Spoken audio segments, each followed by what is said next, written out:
Boa tarde a todas e todos. Meu nome é Alciele. Estou muito feliz de estar gravando esse primeiro momento, do Congresso Brasileiro de Metodologias Ativas na Educação Básica, um congresso que começa em homologia de processos, A gente já começa com a proposta de uma aula invertida por esse vídeo que eu estou gravando para vocês, vou deixar aqui na plataforma, e vocês agora estão assistindo.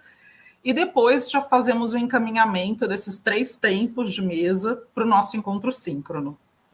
Bom, eu vou andar aqui com os meus slides para dizer de onde eu falo, Eu sou educadora, pedagoga de formação, doutora em Psicologia da Educação pela PUC de São Paulo, e trago aqui um pouco das minhas inspirações, dos meus valores que me colocam em movimento e que fazem eu acreditar na proposta que reúne todas aquelas que compõem esse congresso, que são as propostas de uma educação ativa.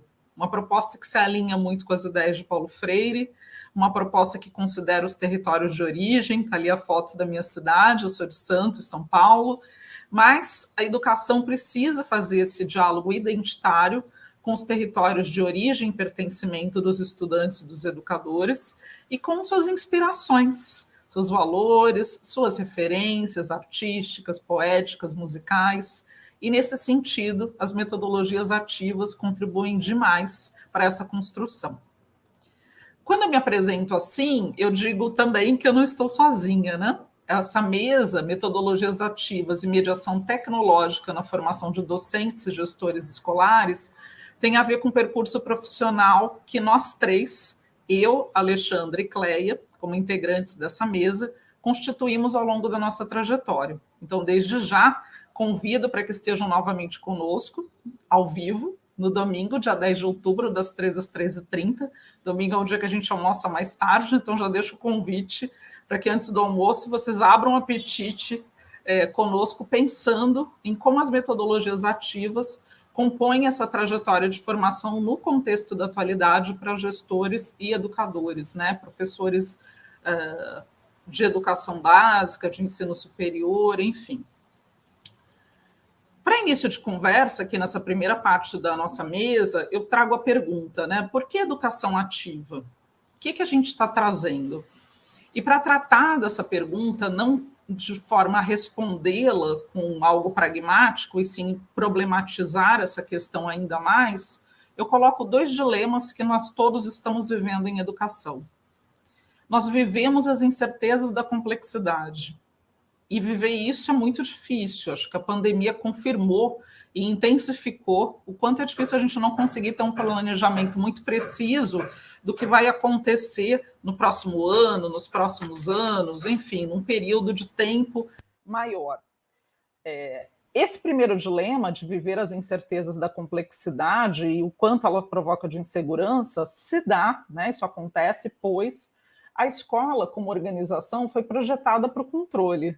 A gente tem quadro de horário, grade curricular, uma forma de controle de pessoas, de entregas, de notas, de boletim. São todas ferramentas pensadas para o controle, sendo que nós vivemos hoje cada vez mais na incerteza. Quando eu trago esses dilemas, eu estou fundamentando não em um educador, mas em vários pensadores, que como Bauman e Morin, Edgar Morin, trouxeram o cenário da modernidade como um cenário de grande complexidade. E se o cenário é de complexidade, a gente precisa entender que isso se dá em 3 dimensões. Uma dimensão que é a de expansão descontrolada do saber. Hoje o conhecimento está muito amplo e ele continua se propagando devido às próprias necessidades e desenvolvimento da humanidade. E isso tem um dilema também do ponto de vista de fragmentar aquilo que deve ser global, mas diluir também aquilo que é essencial. Eu não enxergo mais as questões muito focais. Então, eu tenho uma interdependência de saberes. O desafio da complexidade, provocado por essa expansão descontrolada do saber, traz para nós a necessidade de religar as partes, de unir tudo que nós estudamos da cultura de humanidades à cultura científica. Então, não basta eu dizer para as pessoas que elas precisam tomar vacina. Eu preciso resgatar o funcionamento das vacinas do ponto de vista científico e entender os comportamentos humanos, inclusive numa análise sociológica e muitas vezes psicológica, para poder trazer a complexidade como uma possibilidade de religar. Então, o cenário de desafios da inovação educativa está provocando com que a gente precise cada vez mais de um tradutor. E quem é esse tradutor, né? E por que eu uso esse termo? Esse termo está na minha tese de doutorado, ele tem origem na sociologia da tradução, de Bruno Latour e Michel Calon, teóricos franceses que pensam a sociologia da tradução como uma sociologia das redes. Então, nós temos hoje todas as nossas escolas interconectadas, todas as redes de educação interdependentes de alguma forma de uma orientação nacional, curricular, como a BNCC. E nesse cenário, a gente tem a educação ativa como resposta, pois se eu tenho uma expansão da cultura digital em todos os âmbitos, no âmbito da vida dos estudantes, dos educadores, das interações sociais que eles vivem, e se eu preciso ampliar esses recursos disponíveis, se eu vivo isso quanto a demandas, né, da cultura digital, eu tenho um excesso de onipresença de informações, né, aquele desafio da expansão no conhecimento, isso aumenta a incerteza, tenho que checar a informação o tempo todo, porque ela chega de diferentes fontes. Isso requer uma multiplicidade de letramentos, e vocês vão ouvir a Alexandra falar disso no caso concreto que ela vai trazer na sequência essa minha fala. E isso gera, como parte desse sistema, questionamentos de propósito. Bom, Cieli, com tanta difusão de conhecimento, com tantas necessidades, nesse cenário de cultura digital, para que então que serve uma escola? Para que serve uma rede de educação? Onde elas devem centrar fogo, né? Centrar seus esforços coletivos como redes que têm seus tradutores, sejam eles educadores ou gestores, e muitas vezes a gente tem tradução acontecendo simultaneamente nos diferentes âmbitos de uma rede de educação, para que a gente tenha, de novo, todo esse sistema alinhado. Como é que a educação ativa chega como resposta? Essa resposta tem a ver com 3 pontos. Tem a ver com centralidade, o centro do projeto educativo precisa estar, né, no estudante, pensando na sua história de vida e na sua subjetividade, mas considerando que esse estudante está em interação com o educador. Então, colocar o estudante no centro não é tirar o educador dessa relação, é entendê-lo nesta relação com o estudante.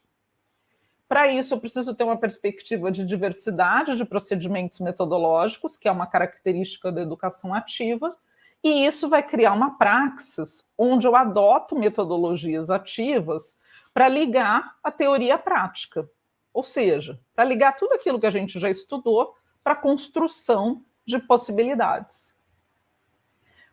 Então, se eu juntar tudo que eu trouxe até aqui, e essa figura tenta, né, esse infográfico tenta fazer um pouco isso, contextualizar na expansão da cultura digital nos diferentes âmbitos que eu trouxe aqui anteriormente, fazer isso questionando, né, as demandas da cultura digital em favor dos objetivos da escola. A gente não pode tirar de mente para que serve a escola, e isso está sendo feito nesse momento em todo o país, em território nacional, por cada Secretaria de Educação estadual. Então, a gente tem hoje um desafio nacional em educação. E nesse momento, para finalizar esse nosso primeiro tempo de conversa, eu vou trazer para vocês o que a gente está vivendo como experiência e entrega, ao mesmo tempo, em uma das parcerias em que eu atuo, que é o Instituto Iungo. Nós entregamos, em parceria com o Instituto Reúna e com o Itaú Educação e Trabalho, então Cleia e Alexandra também me representam nesse lugar, nessas minhas parceiras de construção, um programa que forma, de forma autônoma, educadores de ensino médio de todo o Brasil para esse momento de inovação educativa. E algumas possibilidades que nós temos construído com esses educadores se dão usando da cultura digital, usando dos recursos que as redes possuem, sempre construindo de forma alinhada. Então, se eu vou fazer uma web, e essa web precisa atingir 10 mil pessoas, o que eu consigo colocar de recursos de educação ativa? eu posso colocar uma nuvem de palavras, eu posso colocar um formulário pequeno para coletar, eu posso ter 2 educadoras na web em interação, trabalhar com estudos de caso, com storytellings, trabalhar com o ambiente virtual de aprendizagem das redes, usando os recursos disponíveis que elas possuem. E quando eu não tiver internet, eu vou entregar um pendrive. Quando eu não tiver uma solução, um AVA, eu posso usar o recurso que ela tem, como fazer uma árvore de links, né, como essa do canto da figura da esquerda da nossa tela. Eu vou trabalhar com avaliação formativa e criativa, porque entendo que isso é o que se ajusta a uma perspectiva de integração curricular. Então, formulários com questões reflexivas, propor socialização de práticas, enfim. Eu vou usar de recursos variados para conseguir, nessas redes, dar escala, porque o desafio é enorme, os estados têm muitas diretorias de educação, né, de ensino, com muitas escolas, a gente está falando de milhares de escolas na rede pública, e para eu formar os educadores, eu também estou falando de milhares. Então, nesse primeiro momento, eu quis trazer um pouco de uma possibilidade, que é conjugar uma série de metodologias ativas e recursos digitais na formação do professor, com personalizações de acordo com o que é possível. E, na sequência a essa mesa, eu deixo vocês com a Alexandra, próximo vídeo, para que vocês conheçam um outro caso concreto, um caso que a Alexandra vai trazer e que nós vamos poder discutir lá no sábado, lá no domingo, dia 10 de outubro, as 3 juntas, eu, Alexandra e Cleia, com vocês. Muito obrigada. Olá, sejam todos e todas muito bem-vindos à mesa 6 do primeiro Congresso Brasileiro de Metodologias Ativas da Educação Básica. Uma felicidade de fazer parte desse evento. Então, vou falar um pouquinho quem sou eu, né? Então, eu sou Alexandra Santos, eu sou doutora em Ciências Sociais e especialista em Implementação e Desenvolvimento no Itaú Educação e Trabalho. No IET, né, no Itaú Educação e Trabalho, a gente faz assessoria técnica a redes públicas para a implementação do ensino profissional e tecnológico, sobretudo no que tange o itinerário de formação técnica e profissional. Essa mesa ela é composta, né, por 3 profissionais, então o Ciele, eu e a Cleia. O título da mesa é Metodologias Ativas e a Mediação Tecnológica na Formação de Docentes e Gestores Escolares. E o título da minha comunicação é Letramento Digital na Formação de Gestores e Professores. Essa mesa vai ser disponibilizada, né, no dia 10 de outubro, um domingo, de 13 às 13h30. Então, a gente espera por vocês lá também.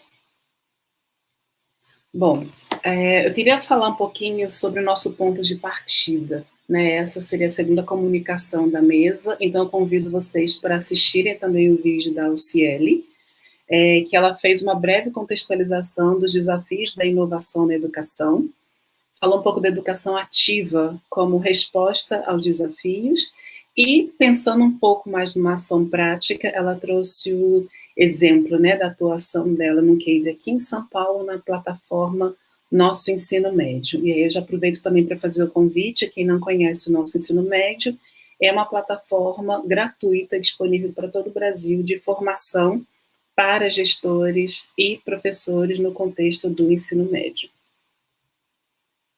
E o que eu preparei para a gente poder dialogar na comunicação de hoje? Primeiro, eu queria convidar vocês para a gente pensar na formação de gestores e docentes num âmbito que fuja, que extrapole um pouco as grandes centros. Então, a gente vai falar de formação de gestores e professores, considerando o uso de tecnologia, mas em locais que não são de grandes centros, que têm a facilidade de conectividade, facilidade de utilização de tecnologia. E aí, para isso, eu vou trazer também um case de uma situação vivenciada, um trabalho no ano passado, e considerando alguns desafios que a gente precisou enfrentar. Então, os desafios são o desafio de construir processos formativos que sejam significativos para gestores e professores, de estruturar atividades remotas que sigam a premissa da educação ativa, de manter o nível de engajamento e de qualidade dos encontros presenciais e também de atuar sob a perspectiva da homologia de processo e a transposição didática no contexto remoto. E a gente traz aqui a competência número 5, né, geral do BNCC, que já traz a importância do trabalho de tecnologia no ensino médio. A competência número 5, ela fala que é preciso, né, que os estudantes compreendam, utilizem e criem tecnologias digitais de informação e comunicação de forma crítica, significativa, reflexiva e ética nas diversas práticas sociais, incluindo as escolas. Também aborda que para essas competências serão utilizadas, né, para se comunicar, acessar e disseminar informações, produzir conhecimentos, resolver problemas e exercer o protagonismo e autoria na vida pessoal e coletiva. Então, a gente pensa, né, se é preciso que o estudante desenvolva tudo isso durante o ensino médio, como é que a gente efetivamente trabalha com gestores e professores para que essa competência seja desenvolvida. E aí eu vou trazer um pouco desse contexto, né, do que aconteceu e como a gente tentou, quais foram alguns caminhos possíveis para dirimir os desafios apresentados anteriormente.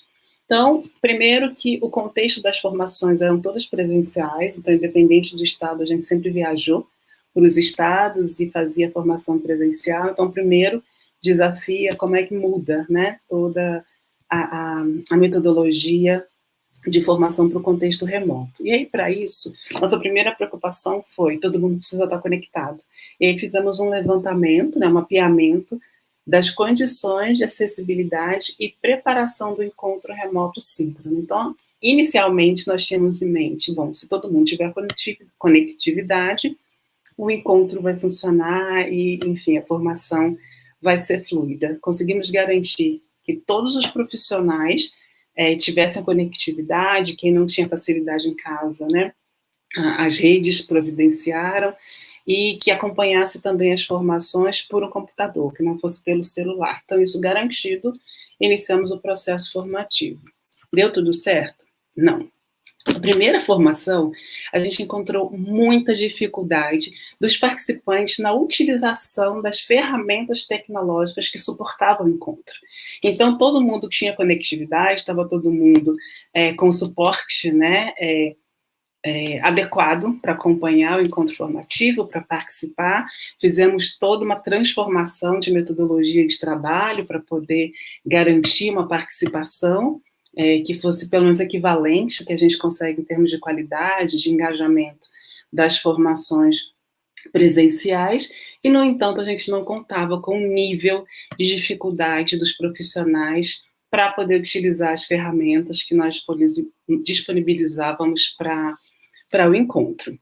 E aí foi preciso dar um passo para trás e lançar mão de letramento digital para que as formações pudessem ocorrer. Então, qual foi a ação, né?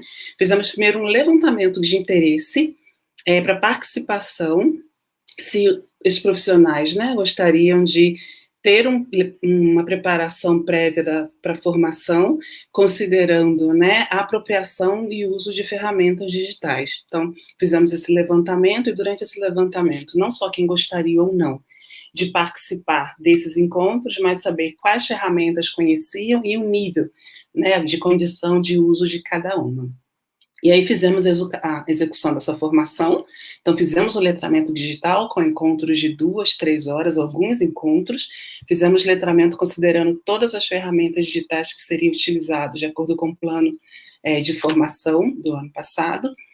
E também nos disponibilizamos a fazer uma mentoria do uso dessas ferramentas na rotina da escola, mobilizando, então, essa transposição didática e a inserção de uso de tecnologia, não só durante as nossas formações, mas também nas reuniões entre gestores e professores, no planejamento das atividades com os alunos e planejamento entre os próprios professores. Então, esse foi o caminho que a gente precisou adotar para que a formação remota efetivamente acontecesse, que a gente conseguisse garantir qualidade, conseguisse garantir engajamento e conseguisse garantir, sobretudo, a criação de um espaço, né, que possibilite troca, que possibilite protagonismo desses profissionais e possibilite um espaço que tenha sentido para todos eles.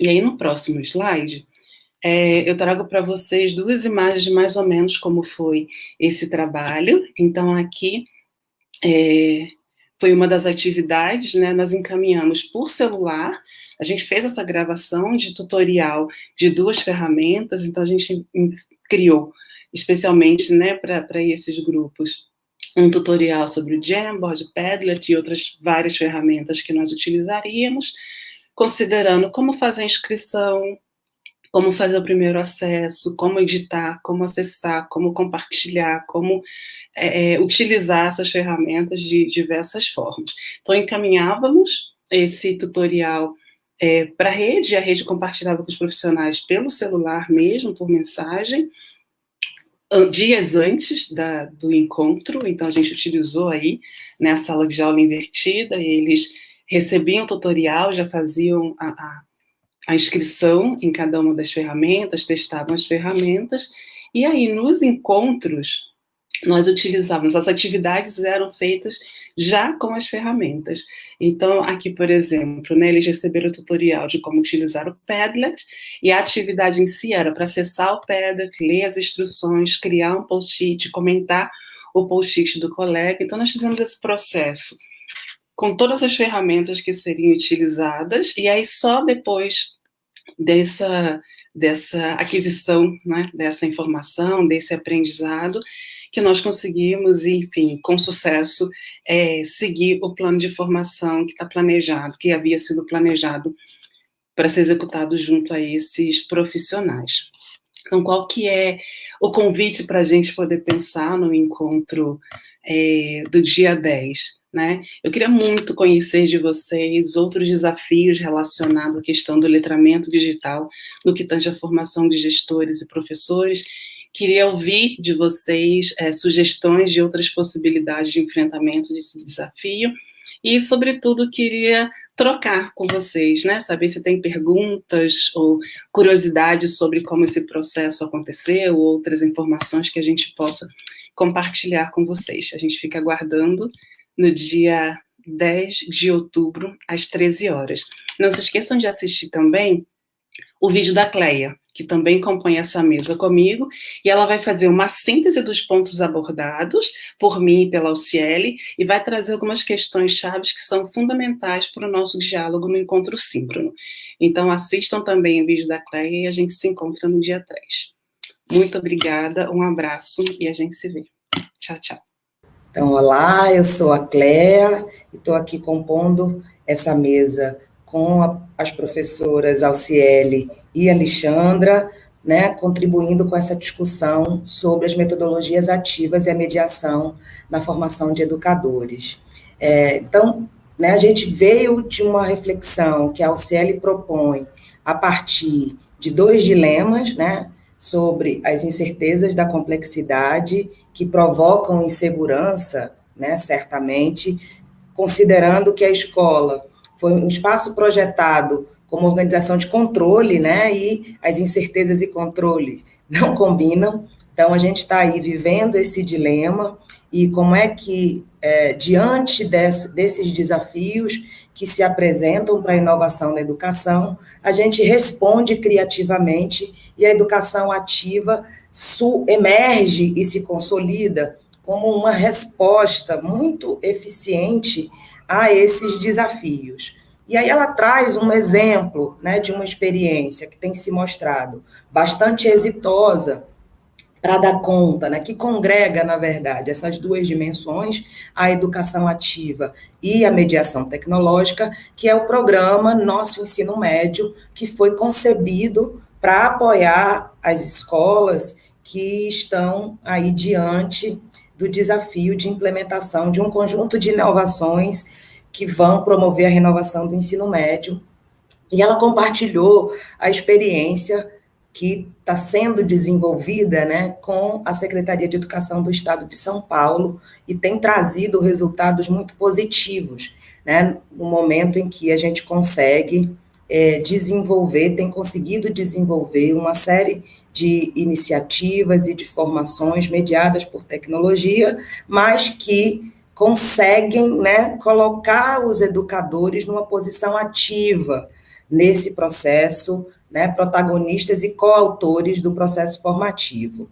E aí, trazendo um pouco, recuperando, né, o que a gente estava entendendo como principais desafios desse processo, né, que começou com a concepção de processos formativos significativos para os educadores, e aí isso a gente não está falando especificamente do contexto né, da tecnologia, a gente está falando mesmo sobre olhar para a realidade desses educadores e propor processos formativos que os apoiem efetivamente na transformação das suas práticas.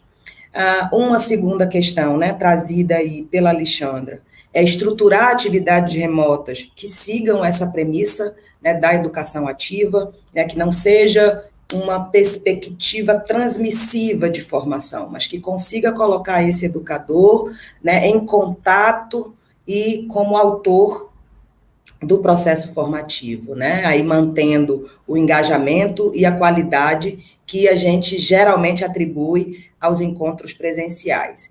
E a gente conseguir, né, nesse contexto da mediação tecnológica, atuar numa perspectiva de homologia de processos, dando ao professor e aos educadores em geral uma possibilidade dele conseguir fazer uso, né? Primeiro refletir, planejar e projetar a sua prática, né? Utilizando essas ferramentas e as discussões e produções resultantes de um encontro formativo realizado por meio da mediação tecnológica. E aí a gente trouxe esse exemplo do letramento digital na formação de docentes e gestores escolares, a experiência compartilhada pela Alexandra, que mostra a importância do letramento digital para os educadores. Antes de falar sobre isso, considero importante a gente rememorar, né, a 5ª competência geral da BNCC, que está focada na cultura digital. Então, quando a gente está falando de homologia de processos, a gente está falando também que, para promover o desenvolvimento dessa competência da cultura digital, que está ali convidando os estudantes, né, provocando os estudantes para compreender, utilizar e criar tecnologias digitais de informação e comunicação de forma crítica, significativa, reflexiva e ética nas diversas práticas sociais, incluindo as escolares, para se comunicar, acessar e disseminar informações, produzir conhecimentos, resolver problemas e exercer protagonismo e autoria na vida pessoal e coletiva, a gente precisa pensar como é que a formação do educador pode e precisa, né, instrumentalizá-los a atuar para contribuir com o desenvolvimento dessa competência.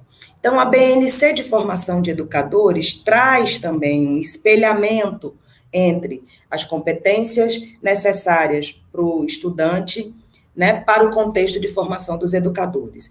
Então, a competência cultura digital também está presente na BNC de formação de educadores e traz, né, aí como conhecimentos fundamentais para esse profissional, reunir informações consistentes e coerentes sobre o mundo, a cultura e as tecnologias digitais e seu impacto na educação, do ponto de vista das habilidades. Ele diz que é importante para os professores, né, e gestores escolares utilizar as tecnologias digitais como recurso pedagógico, expandindo suas próprias oportunidades de formação e informações, bem como sua capacidade de resolver problemas da escola e de potencializar as aprendizagens dos estudantes, e do ponto de vista das atitudes e valores, manter postura crítica, significativa, reflexiva e ética em relação ao mundo, à cultura e às tecnologias digitais. Então, tem aí um conjunto de conhecimentos, habilidades, atitudes e valores a serem desenvolvidas pelos educadores na perspectiva da cultura digital, para oportunizar,